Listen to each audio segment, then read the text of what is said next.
President Trump seems to thrive on chaos. He likes, apparently, pitting staffers against one another, having them compete. He likes nonstop flurries of action and tweets. Right now, it may have a lot to do with the dysfunctionality of this White House, the confusion, the chaos inside. We're seeing a lot of that sort of behavior out of the White House. We have a White House that's getting nothing done. And no matter how you peek at this thing, this just feels like a guy that doesn't belong in that job. They're coming to take me away. They're coming to take me away. Ho ho hee hee ha ha to the funny farm. I find that the disarray and the dysfunction and the wishful thinking syndrome has infected all aspects of the American media. These people I don't think they're in touch with reality.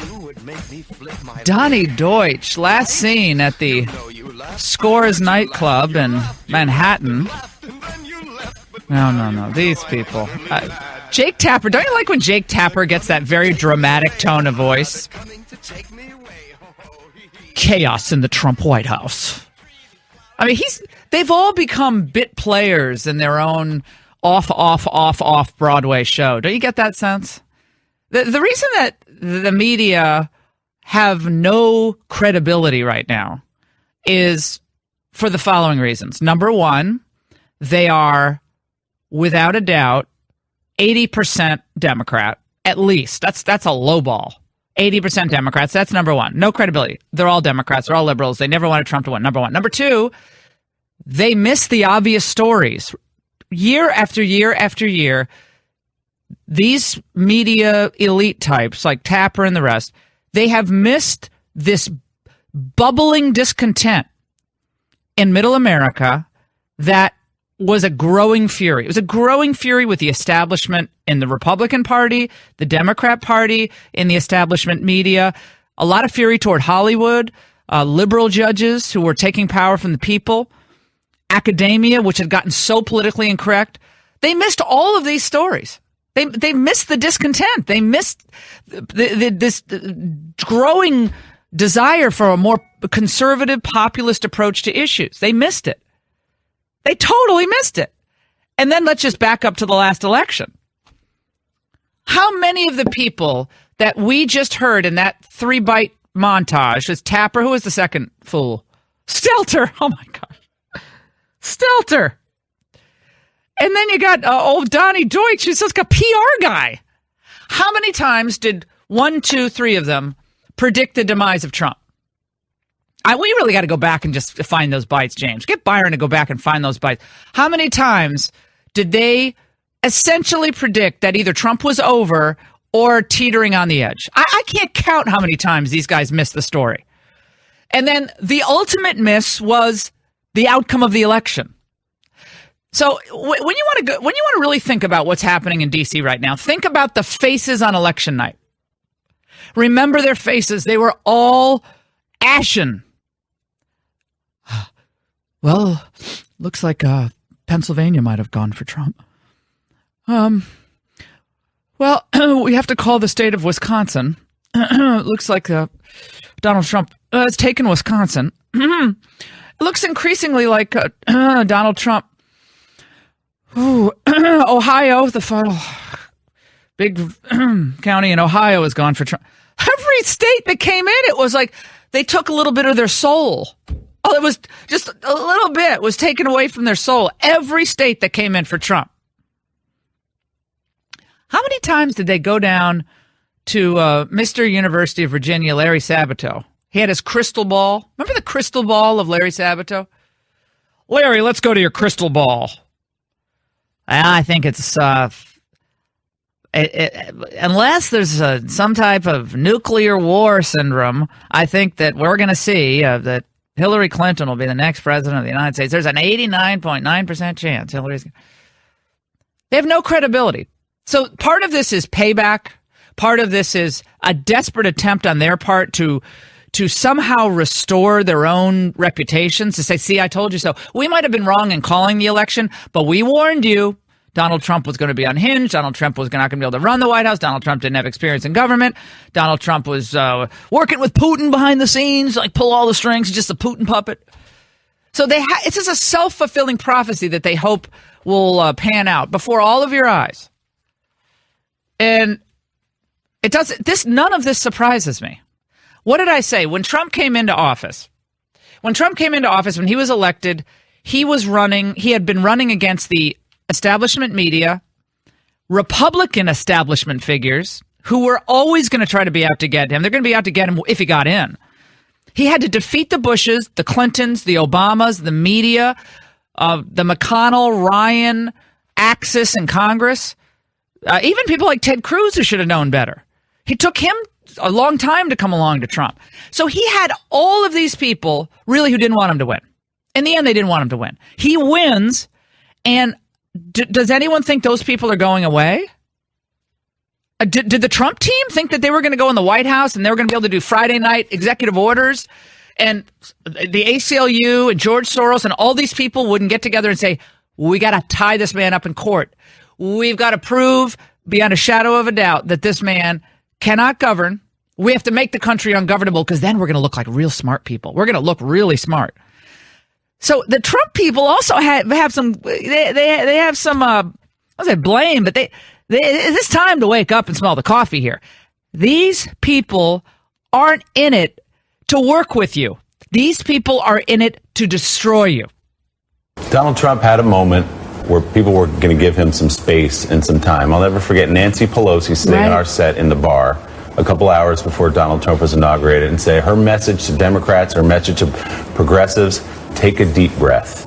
Take a deep breath. Let's see what happens. And within a few days, Donald Trump stepped all over that. That's Willie Geist today on Morning Joe. Well, Willie Geist said he had a moment. I don't know if I agree with that.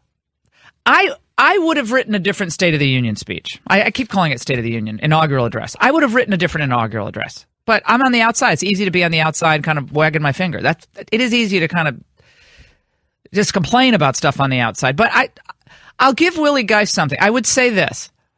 I would say there is an approach to take that I think tamps down some of the concern of the establishment types without giving up the ghost on all the issues, which you might have been able to do a little bit more on that with the way you roll out policies, with the way you bring some key figures in to message the executive order, to sign off on the executive order.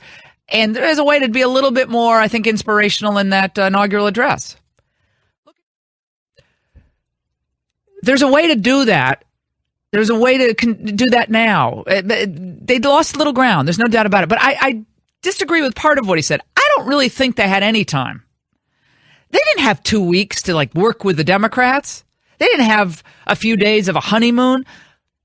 These people want to destroy him. If they can impeach him, they will. If they can tear down the entire populist agenda, they will, because they're going to try to discredit him, delegitimize him, and then say, you see, all these ideas are wrong too. Well, let me tell you this. This agenda of America First is the right agenda. Properly messaged, this agenda will become much more attractive to even the Trump doubters when it starts playing out and starts working.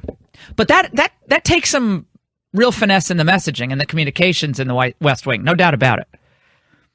But you're not going to take down this agenda. You might it might succeed in bloodying up Trump, but you will not ever prop up a failed agenda of the elites and the globalists that took this country into the depths of poverty in middle America, sold out our sovereignty to these international trade tribunals, and kept our borders open. That is never going to be the right agenda for the country. But make no mistake about this. The left smells blood in the water, to use a tired old phrase, and they will keep feeding on it unless the White House has a correct and measured approach to pushing forth the policies that they believe are going to heal this country, are going to advance prosperity, and are going to keep us safe. But you're going to need allies to do that. You're going to need allies on Capitol Hill. You're going to need to bring Mitch McConnell in and say, hey, Mitch, we're going to clear up this Russia deal. That's fine. We're going to do that because we know that they want to keep that on our back as a big albatross. We're going to clear that up. But we're going to start moving through this legislation. I do have a mandate to change the way Washington does business. And there are forces in the status quo that want to stop me. Because the status quo makes people really rich in Washington. The consultants get rich. The pollsters get rich. The strategists get rich. The pundits get rich. And keeping the status quo the way it is. Oh, the contractors, the government contractors, you bet they get rich. But who's gotten poor? Who benefits from keeping the status quo in place? Keeping Trump back on his heels. Who benefits? The very people who wanted to keep him from getting into power in the first place. 855-40-LAURA. We're going to take a break. We'll get to all your calls as we're going to talk to Kellyanne Conway. She's going to join us. We're going to talk to one of the more interesting voices in California politics, who is a black female conservative who has been in the trenches in L.A. County, seeing what's happened to beautiful Los Angeles with poor governmental policies. She could be a big ally to Trump out on the West Coast. I wouldn't give up on the West Coast. I wouldn't give up on California. You got to open this movement up and build it out, and that's going to require a lot of hard work and, frankly, tuning out the white noise on the outside. Your reaction to my opening, 855-40-LAURA. Also, we had Netanyahu in town. We'll have more congressional meetings in the White House today. But Netanyahu, I mean, he kind of shows you how to do it, I think. I mean, he's up there. He's confident, total alpha male. He was beaming. You know why? Because there's a new leader in the Oval Office who's not going to step all over Israel at every turn. So that was good to see yesterday. But build on those good moments and executive orders that are meaningful and will be very positive for the country. There's a lot to build on. There's a lot of good here. And I'm not gonna throw in with all of these never Trumpers who want to be proven right in the aftermath. No thanks. I'm interested in helping this country, as are a lot of you out there listening as well. Your reaction to what I just said, 855-40-LAURA. But I guess that's wishful thinking. These first almost 4 weeks of the Trump presidency, it has felt like 4 years. They are living in a bubble. They think everything's going great. There's something that happens sometimes with employers and employees or relationships where you just turn to each other and you go, this is not working out. Get the hell out of here. Okay, you want to keep your favorite podcasts like this one free to download, right? Well, then all you have to do is complete a short, anonymous survey, which takes less than 5 minutes. Just go to podcastone.com/mysurvey to answer the questions. You can also get there by clicking the banner at podcastone.com. If you've done this in the past, we'd like to thank you, but we do need you to do it again because we want to make sure we're giving you what you want. That's podcastone.com/mysurvey or click the banner at podcastone.com. Talking about right and wrong. Do you know the difference? The thing that worries me most is that we have high-ranking officials who are listening to phone calls and then revealing highly classified information to the media. They should be in prison. They should be in prison for a long time. Those in the intelligence world or at the Department of Justice who get to see this information, they just can't hand it out like candy in favors to those in the news media. Can't do that. That is Jason Chaffetz. Was it Rand Paul? Mm-hmm.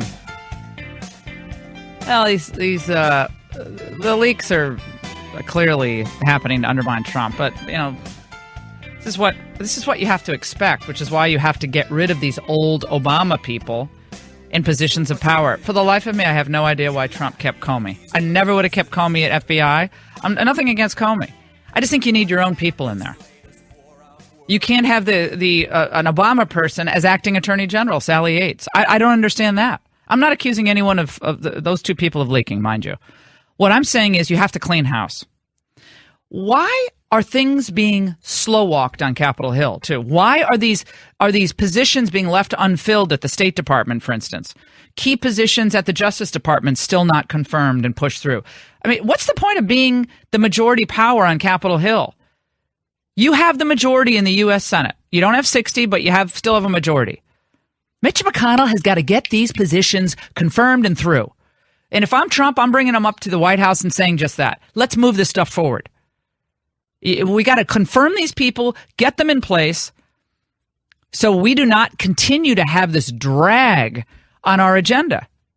Because that's the only thing the Democrats can do is delay and threaten to investigate and collude with the media. That's all they can do. Collude with the media, call Trump illegitimate, try to undermine him on the outside, and slow it down. Slow down Gorsuch, slow down the cabinet picks, slow down the undersecretary positions and the deputy secretary and the assistant secretary positions, which are key positions. 855-40-LAURA.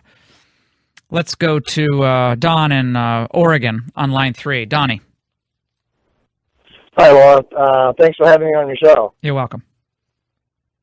I agree with you 100% about cleaning house and the agencies, especially the intelligence agencies and this State Department. What these people are doing is illegal. Undermining the president, they're leaking sensitive information to the press, and they should be prosecuted for that. I would think that President Trump would want every one of them, every person in those departments, to take a lie detector test. If they fail, goodbye. Yeah, well, anyone who leaks should be prosecuted. It's ridiculous. I mean, I know everyone says it depends on whose ox is being gored, but the WikiLeaks, that's illegal. This is illegal. And you can't take Bradley Manning was illegal. Snowden's illegal. People like to have more information, but it's a federal crime to leak sensitive data. And you have to have a uniform policy on this that applies regardless of who is damaged by the information that's leaked. Let's go to Anne in New Jersey on line 2. Annie. Hi, Laura. Hey. Hey, you're wonderful. You're the queen of conservatism. I loved your opening. Over a year ago, the second Glenn Beck, said Trump was not conservative enough. I came up with this phrase. We now not only have a Republican establishment, we have a conservative establishment. Yeah. I coined that phrase over a year ago, Laura, and I heard you say conservative establishment the other day, and I'm like, wow, it's catching on. Yeah, well, I think that there are a lot of pundits who were embarrassed when Trump won. And this Matt Lewis from the Daily Beast writes a piece today in the Daily Beast about how anyone connected to Trump will be harmed and hurt. Conway, Pence, you name it. Being around Trump ruins them. Let me guess, Matt. When you extrapolate that thought, you extrapolate it out, that means your reputation is better if Trump fails. That means your reputation will be enhanced, right? They love that these people are all embarrassed on election day. They're like, see, your reputation is ruined. They're still trying to excommunicate people from the conservative movement. Unbelievable. But it's so predictable. All of this is predictable. 855-40-LAURA. We'll get to your calls. And what does Netanyahu's visit mean to the United States and how to move forward a two-state solution? Coming up.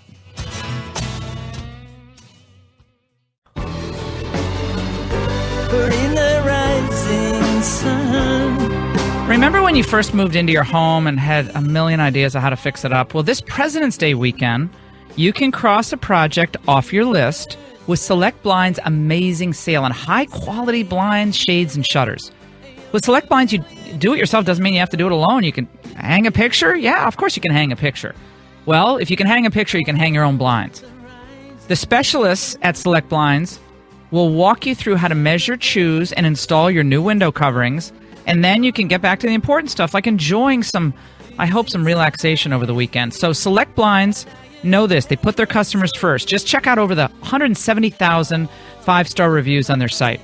SelectBlinds.com is the simple and smart way to get your blinds. Shop this President's Day sale today at SelectBlinds.com for amazing deals on blinds, shades, and shutters. And remember, you mentioned my show at checkout, you get some sample swatches of the room darkening blinds and shades of your choice absolutely free at SelectBlinds.com.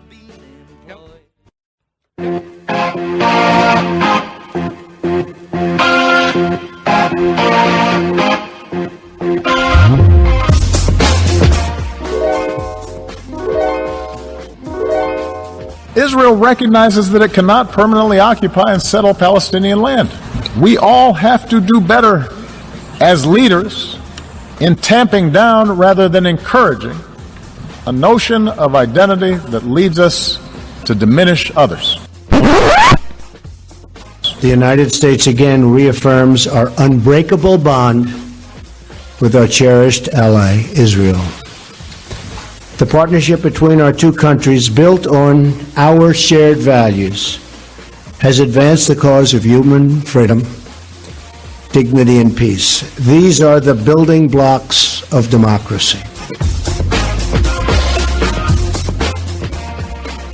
Trump's reading that statement notwithstanding, I think he should have just spoken without the read, but Netanyahu standing with Donald Trump yesterday, what a change of mood and tone and approach, which I found heartening, and I kept saying it's about time. Netanyahu himself was beaming, which I know it doesn't make some of our Arab friends happy, but they're our ally. So what does this mean for the future of U.S. Middle East relations, our unbreakable bond, as the president said, with Israel? Joining us now is Joel Rosenberg. He's a former advisor to Benjamin Netanyahu and founder of the Joshua Fund. He's the author of the forthcoming book, Without Warning. He joins us now. Joel, good to talk to you. How are you?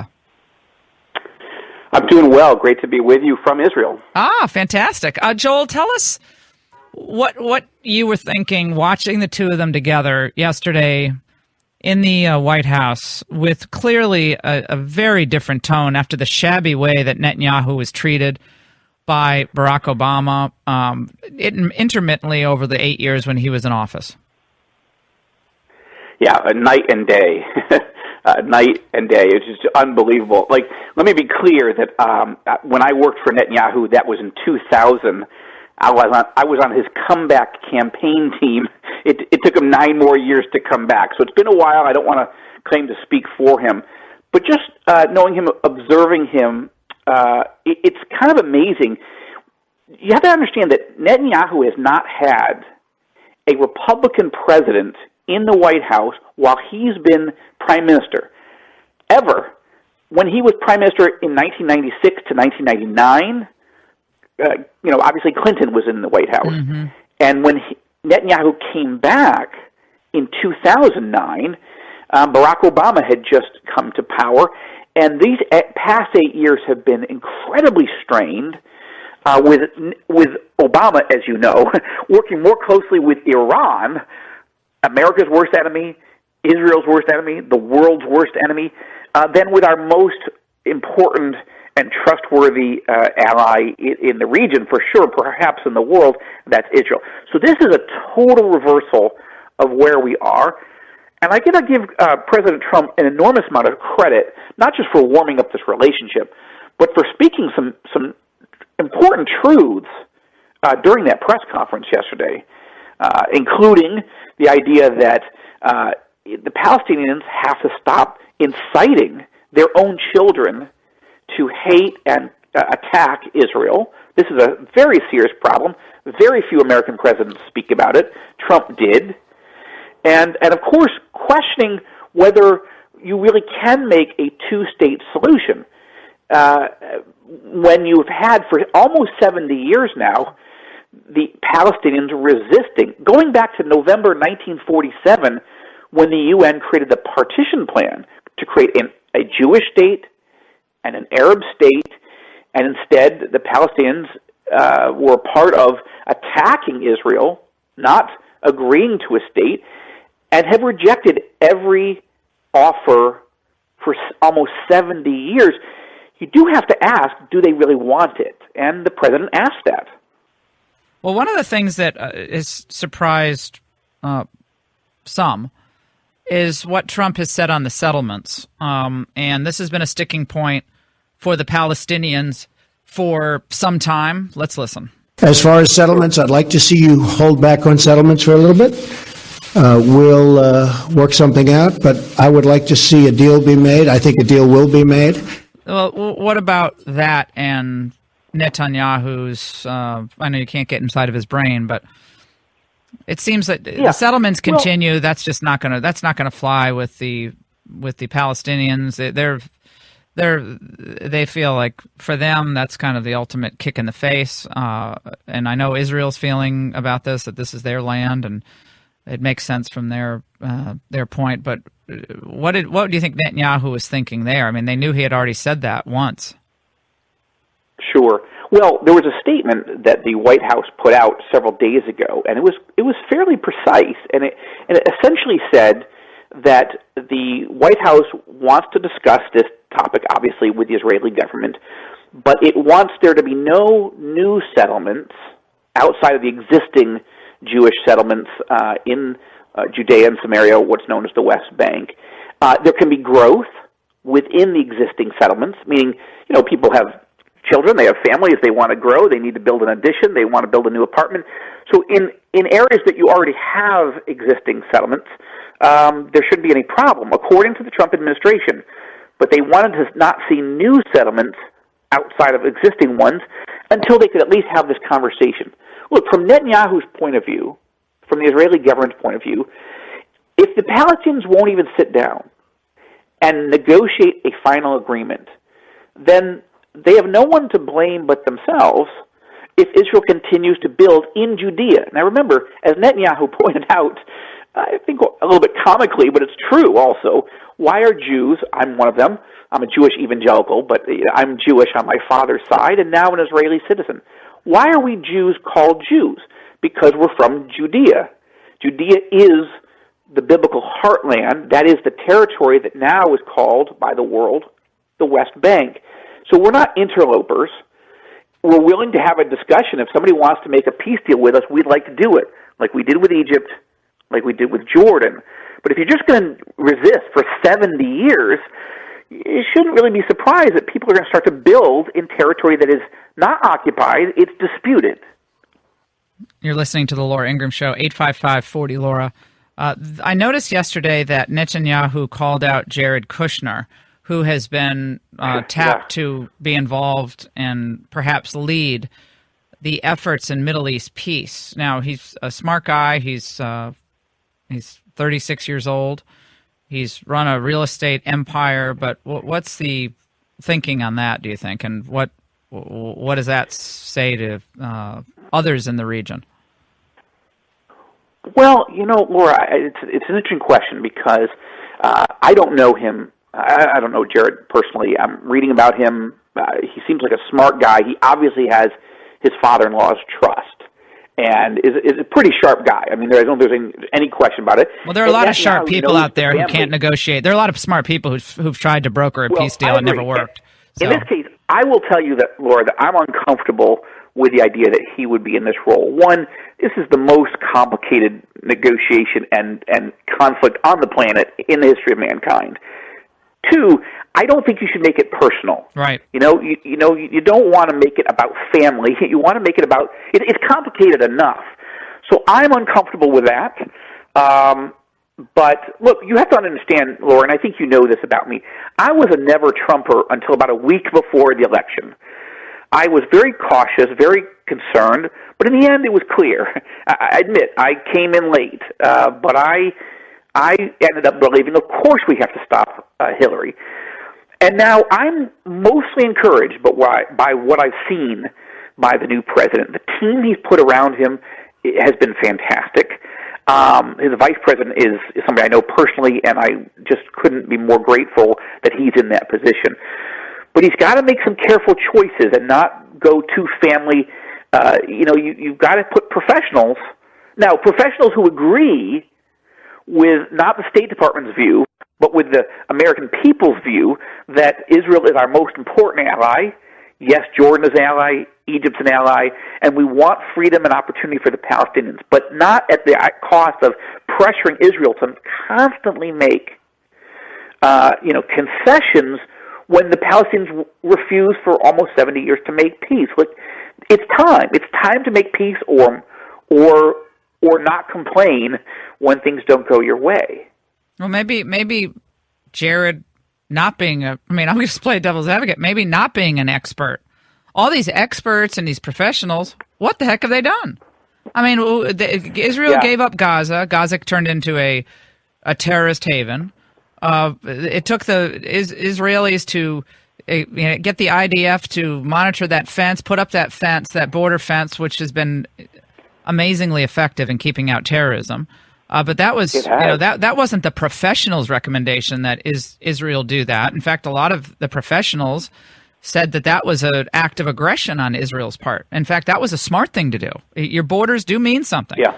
And I know some of them are contested, Exactly. but Well- they do mean something. So the professionals have really botched this decade after decade after decade. And here we are, at this point where everyone's at a standoff still. And I think, again, Joel, a lot of Americans are just sick of this. They're like, they don't want to spend another dime in some godforsaken place in the Middle East where we have our boys coming back burned and without limbs, and we say, well, what have we done?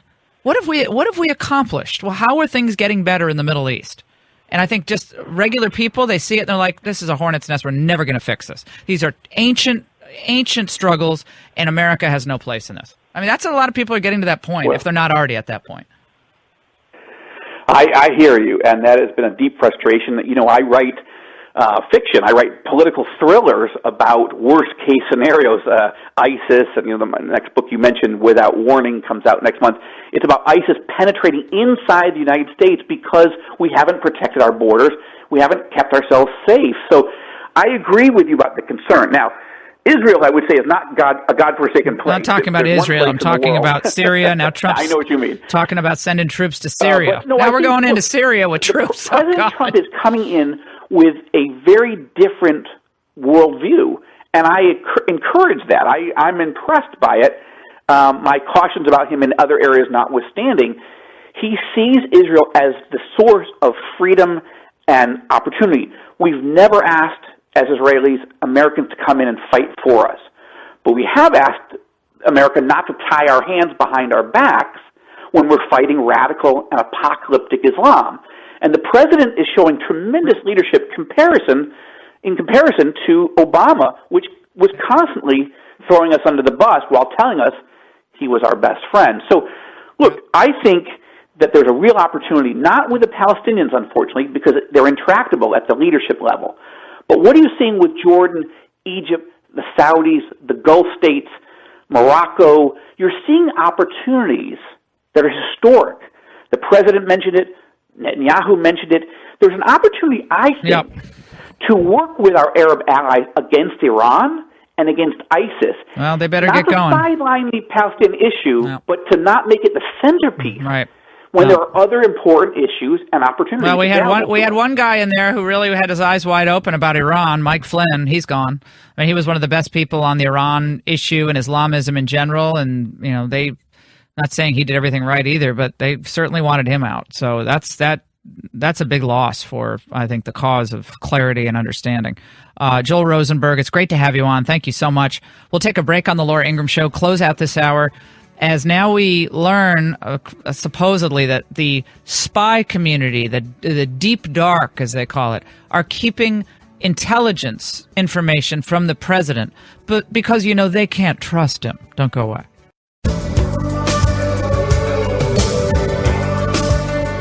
So the big story about the intelligence community, this is in the Wall Street Journal.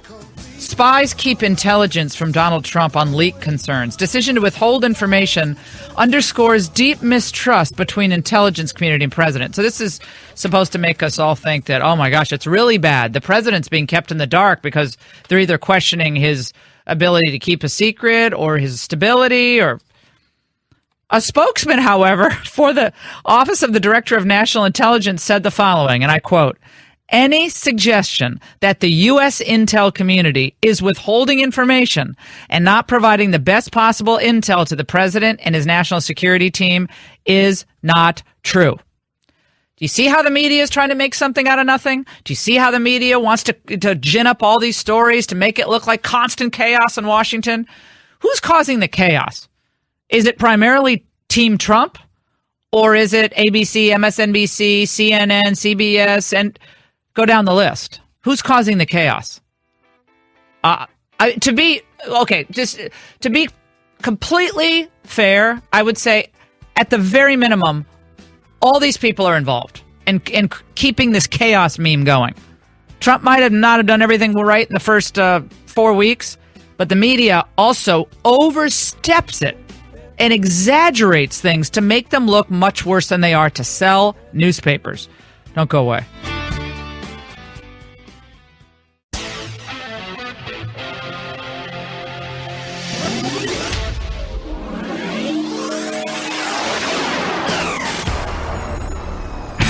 Your healthy radio addiction starts now. Power to the people! The Laura Ingraham Show. With or without you. With or without you. I can't live. With or without you. Today, you might find some of your favorite businesses are closed. That's because organizers in cities all across the U.S. are telling immigrants to stay home from work and school and not to visit shops and restaurants. They're calling it a day without immigrants, and it's supposed to show how critical they are to the U.S. economy and to the country's way of life. With or without you. Day without an immigrant. How are you all getting through the day? This is going to be very difficult for all these fat cats in Washington that some of their restaurants are closed. Do you see that? A lot of the restaurants are closed in D.C. Well, at least Jose Andres, his restaurants are closed. Jose Andres is, we know him. He's been on our show before. Incredibly talented chef. He's extremely well-regarded. And and people know him as a celebrity chef, but he won the James Beard Award for a reason. He's incredibly, he's just talented. I've eaten his food. I've had the pleasure of having his jambalaya, which is so good. Makes it on the grill, believe it or not. This huge iron pan. Oh my gosh, so good. But the day without an immigrant. Well, Day Without Immigrants. There was that film, remember, A Day Without an Immigrant. But it's today, and I feel so sorry for the lobbyists and the lawyers who aren't going to be able to go to their favorite restaurants. Listen to this, the CNN report. Immigrants and supporters are planning to strike in a protest loosely organized by social media and word of mouth.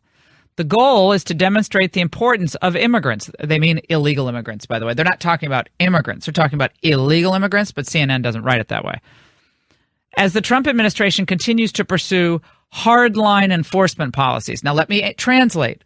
As the Trump administration plans to enforce the law. Okay? So when they say hardline enforcement policies, the Ingraham translation is enforce the law. Okay? The advocates are afraid the hardline enforcement policies will disrupt communities and the economy. Well, the communities are illegal immigrant communities. So I'm doing my translation simultaneous with reading the CNN report. Restaurants in the D.C. area, and also this is happening in Wisconsin, Chicago, Los Angeles, Boston, New York, and Miami. Okay, but we'll focus on D.C. for a moment. Restaurants in the D.C. area were planning to operate with short staff, offer menus in solidarity with striking immigrants. What does that mean? Wait. That's like a line from The Onion. Offer menus in solidarity with striking immigrants. That almost sounds like stereotypical. I mean, are they going to offer rice and beans? What are these people saying? This is ridiculous. And in some cases, they'll close altogether, which hurts the illegal immigrant labor. See, these restaurants are violating the law by hiring illegal immigrants. They're facilitating the rush and encouraging the rush of illegal immigration to the United States by hiring illegal immigrants. Now they want you to feel sorry for them because they've broken the law, and they want you to stand in solidarity with them because they've broken the law. Let me continue. Celebrity chef Jose Andres, who's locked in a lawsuit with Donald Trump for pulling his restaurant from the Trump Hotel project in Washington over Trump's anti-undocumented immigrant rhetoric. Again, Trump's anti-undocumented immigrant rhetoric. Now, Trump's for legal immigration. So now if you're for legal immigration and you are against illegal immigration, they want you to be branded anti-undocumented immigrant person. So you're, again, if you're against traditional, mucking around with traditional marriage, they call you anti-gay. If you're for enforcing immigration law, you're anti-immigrant. So stay with me through this translation. He has announced he's closing most of his restaurants. Schools were preparing as well. Oh my God. A bilingual charter school in Northwest D.C. Oh, I know that school, the Oyster School. planned to close, and D.C. public schools were preparing for possible walkouts. Here's my message to you. Walk out. Walk. Leave. See, you are benefiting from the generosity and the stupidity of the American government and the American taxpayer. You are benefiting from being in the United States, but they want to portray this as it's a one-way street. All you people are getting lots and lots of benefits from the illegal immigrant community, and you don't appreciate them enough. That's the message coming out of this day without a illegal immigrant. Thursday's planned protest is the first such event in the nation's capital, but so far it's failed to catch the eye of lawmakers. Oh, I wonder why. So restaurants in D.C. like Zaytinya and Oyamel, Haleo are going to be closed, while China Chilcano would remain open for company staff to work. Now, I'd like to know the theory behind keeping that one restaurant open. Is it the Chinese theme? What's going on? It's a mixture of Chinese and Hispanic food. So he does those combo menus, which are really tasty, by the way. But why keep the China Chilcano open? Why do they get the benefit of staying open? I don't know. And I like Jose. I really do. But this is just... Are you losing sleep over a day without an illegal immigrant protest that they call a day without an immigrant? Imagine if just actual legal immigrants walked out of every job.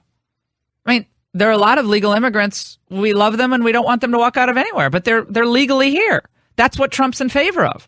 But they want to make that a negative. So you have to be for every illegal immigrant staying in the United States, including people who've done, just casual hit and runs of other Americans. If you're not in favor of keeping them here, then you're a horrible, awful, rotten person who's anti-immigrant. That's the translation of this entire article. And they're going to use celebrity chefs now to push this agenda. So celebrity chefs join the Hollywood set, join the Chuck Schumer and the Nancy Pelosi, all of them working together across academia. Absolutely. Academia, film, the music industry, and now the food industry. 855-40-LAURA. A day without an immigrant. If you're legally here in the United States on a green card, you should be offended by this. Because you're supposed to walk out or whatever job you have. Just walk out. That's going to help productivity. How is that going to help the illegal immigrant families, by the way?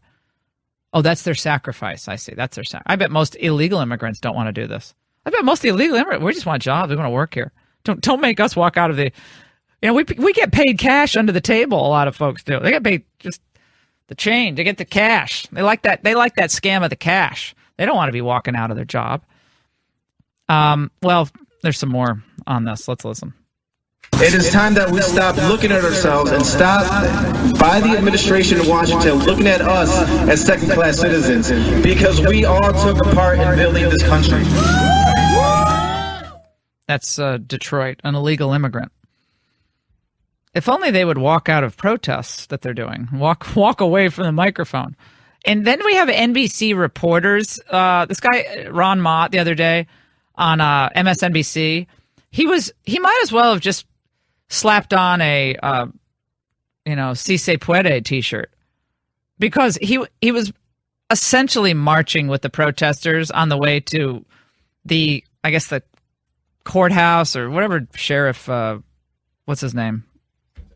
David Clark was. And he was walking with the marchers while he's narrating his segment on MSNBC. Hey there, Allie. Well, we were told by organizers to expect a few thousand people. I would say there are at least 10,000 people, maybe more, walking the streets of downtown Milwaukee today. They're calling this a day of action. No work, no school, and no buying. They want to send a statement, not just to folks here in Milwaukee, but around the country, that Hispanics, immigrants, refugees are part of this country, are part of the culture of this country, and they want to stay here, and they're making contributions. I'm sure they do want to stay here. Everyone wants to come here. Imagine when America, if it ever became a place that people didn't want to come, they didn't want to come to because of what's happening in America. But this is supposed to tug at your heartstrings and make life more inconvenient. You could have an unintended benefit from this day without an immigrant. I can't even say day without an illegal immigrant. by making people go home to their families for dinner, that more Washingtonians actually have to eat with their families because these people like to go out after work, and I don't know, last thing I want to do is go out with the kids. Maybe they'll all go home now. 855-40-LAURA. Your reaction to this, it's hilarious. Yeah, and then, so it's in Milwaukee, too. Yeah, Milwaukee, D.C., Boston. Meanwhile, there's a piece, by the way, before we take a break, by Tom Edsall, the Democrats' immigration problem, and we'll unpack that, some interesting points in there. And Shirley Hussar is going to join us, African-American female conservative in California. Boy, talk about someone who must feel out of place. We'll talk to her about Trump's opportunity to expand a conservative populist message beyond his base. How to do it. That all coming up. And another immigration sob story as well. Then if it don't work out, then you can tell me goodbye. We are going to be paying our employees the day that they're going to be taken off. Our business won't be open, but our employees will be getting paid. We got to stand and fight for our country. You know, it's a country of immigrants, and well, that's what it is.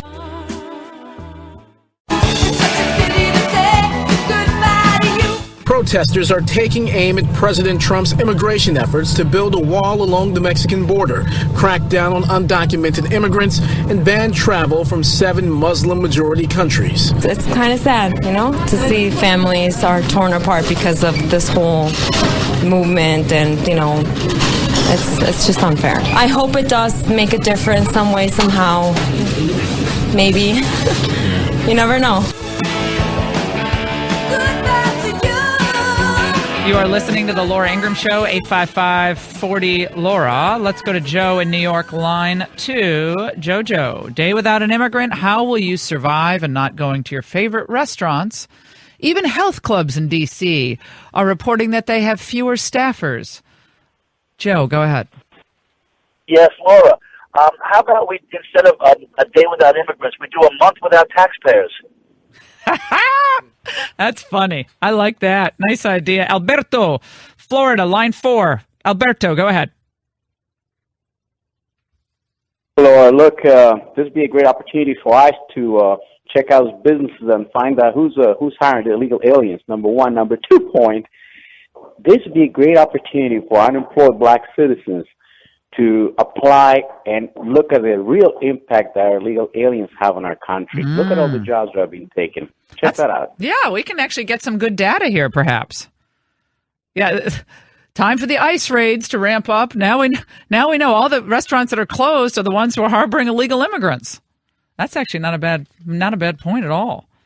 Bobby in Pennsylvania on line 3, leaky faucets and leaky administration. What's going on with that? We got a lot of people who want Trump out, want to delegitimize his agenda and him personally. Bob.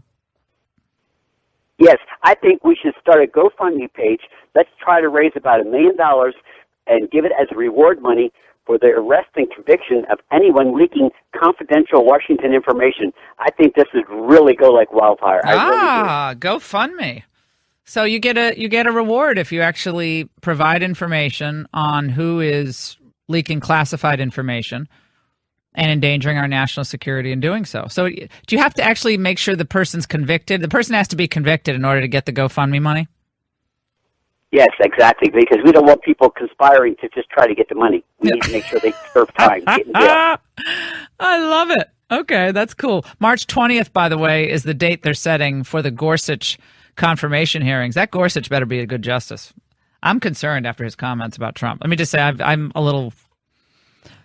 My spidey sense usually doesn't fail me. I'm a little concerned that Gorsuch will be too concerned about what the elites think about him over at the New York Times. But maybe I'm wrong, but I hope not. I'm going to be cautiously optimistic about Gorsuch, but this is why I wanted Pryor. Pryor was awesome.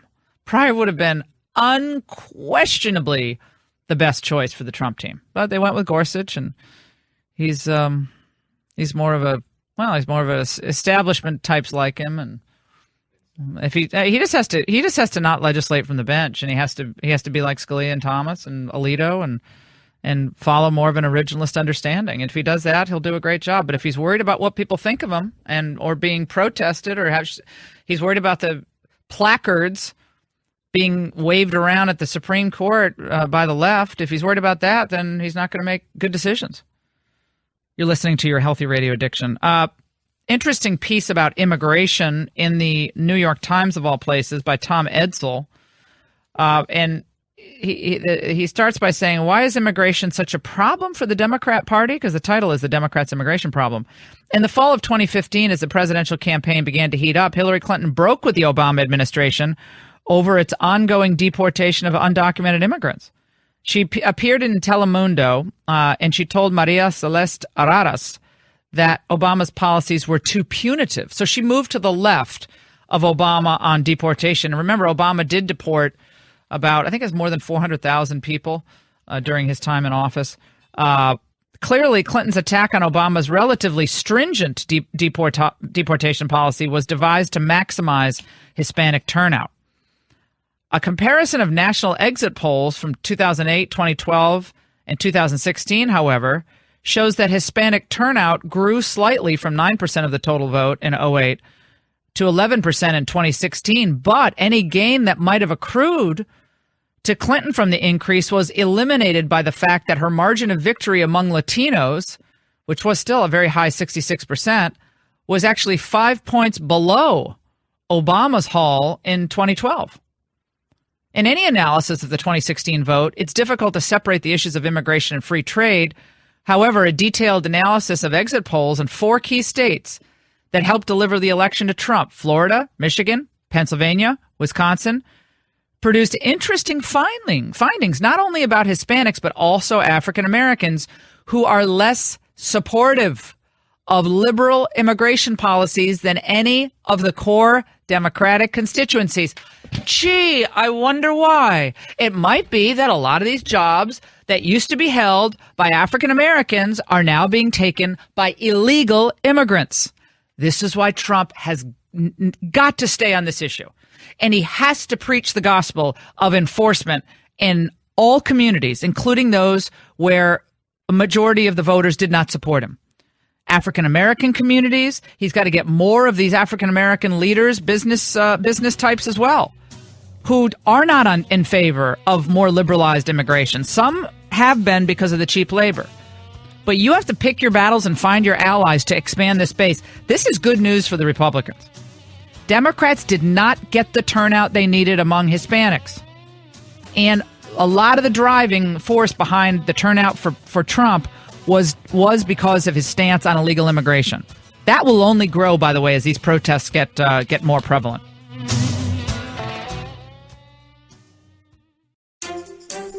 Hey, it's Jordan Harbinger. For the last 10 years, I've successfully helped people build their self-confidence with my Art of Charm podcast. And now, along with Art of Charm, I'm hosting a new show. It's Podcast One's latest program, The Forbes List. On the show, we talk to the Forbes editors that curate their famous and respected lists, like self-made richest people, billionaires, and highest-paid athletes. We'll get behind-the-scenes insight and information that doesn't make the print cut. It launches this week, on February 16th. So please subscribe on iTunes to the Forbes List, and don't forget to rate us, review, and share. There's a place called Kokomo. Now, Kokomo might be fun, but that timeshare is a nightmare. You got to get out of it. You can't get the weeks you want. You pay these high fees. They seem to go up every year. And I've heard this from so many of my friends who 15 years ago thought a timeshare was the right thing. Now they don't want their kids to be saddled with this. So if you want to get out of your timeshare, which I know a lot of you probably do at this point, Resort Release can help you. Now, resortrelease.com, they'll help you legally walk away from these contracts. And they have a 100% guarantee that lets you do that and permanently get out of the timeshare. And if you don't, by the way, get out of the contract, you don't pay a dime, period. So you have nothing to lose here. ResortRelease.com is rated A+ by the Better Business Bureau. I do my research. We don't have partners with advertising organizations with these products that don't work. Okay, so Resort Release works. And just look at all the satisfied customers. It's awesome. 18,000 people have now gotten out of their timeshares.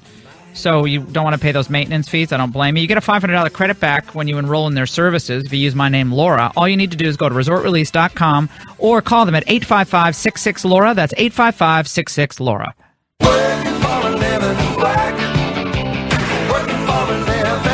We have always had this unemployment rate, very difficult time in this country, and for people to be brought into this country to undercut our ability to improve ourselves is immoral. We're not in America, blacks. We're not struggling for a better lifestyle. We're struggling for our very lives. That was a fascinating debate that was on, I think it was on One American Network, and it was between this Hispanic activist, Caesar, forgive me for not remembering his name, and Ted Hayes, who's from that Project 21. He's kind of a funky dude. He's cool. He wears like a Muslim hat, and then he wears a Islamic hat, head covering. Then he has a Star of David around his neck. Then he has a cross. I mean, he's like representing every faith. He's a kind of a community activist type, but this was really fun to go back and watch because the two of them were just going at each other, but it was fairly respectful because he kept saying, look, I feel a lot of compassion for the folks in Mexico and in Central America who are struggling themselves. They want a better lifestyle. And he said, but we're struggling just to survive in the black community. And these jobs keep being taken out of out of the hopper by people who are here illegally, and that's not fair to our people.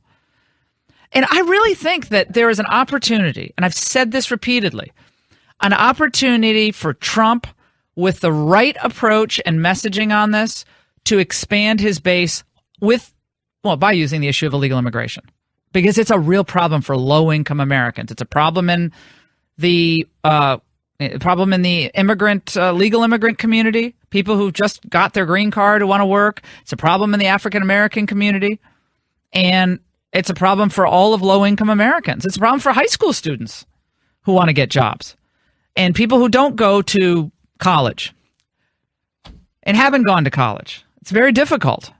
And how does Trump do this? How should he message this? Shirley Hussar is the California state delegate for Trump, CEO of Urban Game Changer, columnist for the Washington Times. We love Shirley. She's an African-American, strong, female, conservative, and unafraid. I like people who have courage. The courage of their convictions. If you're on the left, you have the courage of your convictions. You fight for it, and you're respectful, fantastic. On the right, same thing. I have respect for people who fight for what they believe in and who love this country. Shirley, it's great to have you on. How you doing? Well, it's always great to be on with you. You are a phenomenal woman. I appreciate that. You're just amazing. I love you. Shirley, do you agree with me that Trump has an opportunity here?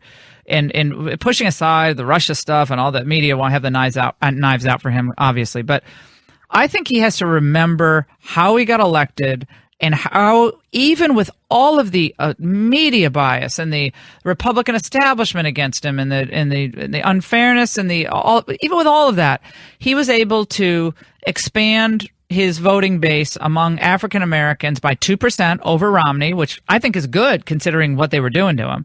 And Latino turnout really just didn't pan out for Hillary. They just didn't turn out for her despite her pushing for much more liberal immigration policies. Absolutely. Mr. Trump has the opportunity to seize a state that is at ground zero. California is currently under siege.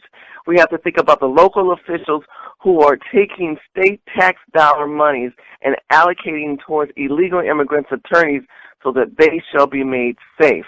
Mm-hmm. The American people, especially in California, think about 40% of the people in California voted for Mr. Trump. So there's going to be another 20%, I believe, they're going to sway towards him once we see this California that's trying to become California exit in 2019. Well, tell us about the California exit. That's the move to secede from the United States? That's correct. They're trying to have it so that California is no longer part of the Union and that we are on our own merit and our own entity. Mr. Trump said he will not be funding sanctuary cities, and that's the key thing, is that they don't like the fact that Mr. Trump does not support sanctuary cities, and they're saying that we can stand on our own. There has recently a dam break in California, and we thought, leakage. If it were to break, they would have to ask for federal funding. I thought that was interesting. But if they ask for federal funding, I don't know if we would get it. We are I'm living in the crossfire of the Hatfields and the McCoys. And I'm sorry, but Mr. Trump has a wonderful, wonderful opportunity with the African-American homeless veterans who are living in their car. And they're evicting them from their car, compensating their car, repoing their car, and then putting them on the street. We have more homeless and we have more illegals than any other place in the state of California. Shirley, tell us about what you're finding in the tent community. Those living, again, I know people are struggling. I get it. And there's nothing worse than, in my view, than seeing a woman or an elderly person on the street, especially someone with a child. It is heartbreaking. It's heartbreaking. There's no other word for it. It's just heartbreaking. And I want to try to save all of them, but we can't save everybody. That's the sad truth. We can't save everybody. But you have told us before on this show that there are parts of LA that, again, the media, they don't really go to, where it's just people living in tents who are oftentimes illegal immigrants, and we really don't know who a lot of the folks are, but this is deplorable conditions, and yet it just continues to expand. Is that still the case? Oh, it's very much the case. The Los Angeles Times did an article called On the Streets. You can also find it on YouTube. Watch that video, On the Streets, about 10 months ago. And they interviewed young Americans who spoke English well, who were educated, and had college degrees. But we've got to the point where we look at people, we step over them as if they are subhuman, meaning that we don't even think that they exist, knowing that, okay, that's just another homeless person, I have to go on. In the meantime, an illegal immigrant who will have about 4 or 5 or 6 kids are well funded and well taken care of. They're able to take advantage of our tax dollars. Remember, $10 million of our tax dollars went towards their attorneys. We're also giving them housing. We're also providing food for them because they need to be taken care of. These are unskilled people that come to our state, and we're being responsible for them.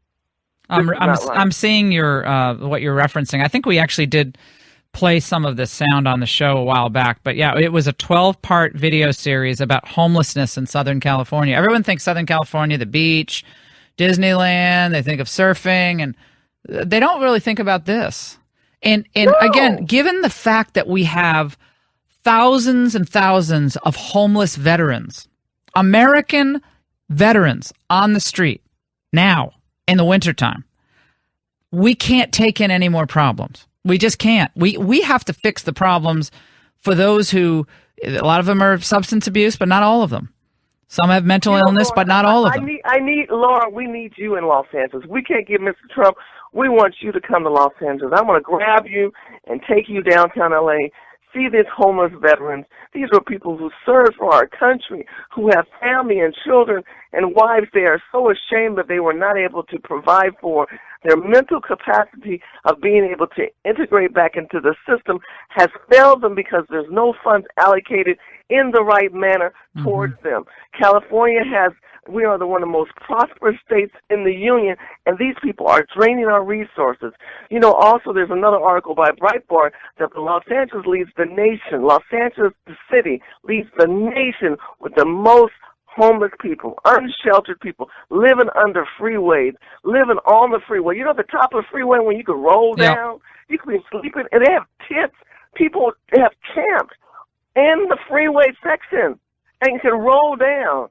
Veterans who have been out there, they speak English well, they're Americans, no one cares. No one cares, What is purposeful? The Democrats just really destroyed this state, and it's really sad about that. Well, obviously our trade policies, we just completely scorch the manufacturing base of our country, and far fewer jobs available to people who maybe didn't go to college but could have a skill and could have a job, and a lot of those jobs went away, and government policies encouraged a lot of really bad behavior over the years and subsidized it. And so, but we have to be hopeful. We're not hopeless here. I'm not hopeless. Thank God for people like you giving us the opportunity. Urban Game Changers are out there. We're talking to people. We're working with people like Travis Allen, who is the 72nd Assembly District in Garden Grove area. He's out there. He's been trying to put bills on the table. You know, it's hard when we're very few and we can get maybe some kind of legislation out there, but it starts with the people. It's numbers and money that can make a difference, and if we can get the people who are 40% that voted for Mr. Trump and gather more on to say this is not about Republican or Democrat. This is about the democracy of American people who are natural-born citizens. These are real citizens. You know, there's certain citizenship rights. The illegal immigrants should not be given the same status platform, or even an immigrant, or even a person on a visa or a green card should not be given the same platform or rights as an American natural-born citizen. And we don't talk about the importance and the strength of citizenship rights in this country, and we should be evaluating more. And look at all the money they've thrown at poverty. $6 trillion they've thrown at poverty since the Great Society program. $6 trillion, and what do we really have to show for it? We certainly have more. We have more poverty, more people living in poverty than I think in previous years. And it's not this. People say things aren't sustainable.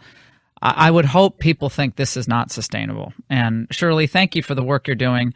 I'm in the middle of working on a book project, but I hope I can get out there to LA soon. And I'd like to figure out what I can do to help. I mean, I feel sometimes like I'm helpless. Like I want to do more. Like there's a mini tent city about, I don't know, half a mile from where we're broadcasting, right near the Watergate Hotel. And this thing keeps growing.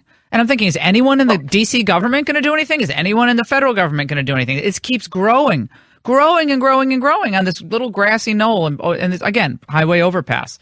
And something has to be done. We've got to get this economy going and stop the illegal immigration. Yes, the mentally ill right now are very strong. That's the problem. We keep throwing money towards food and housing.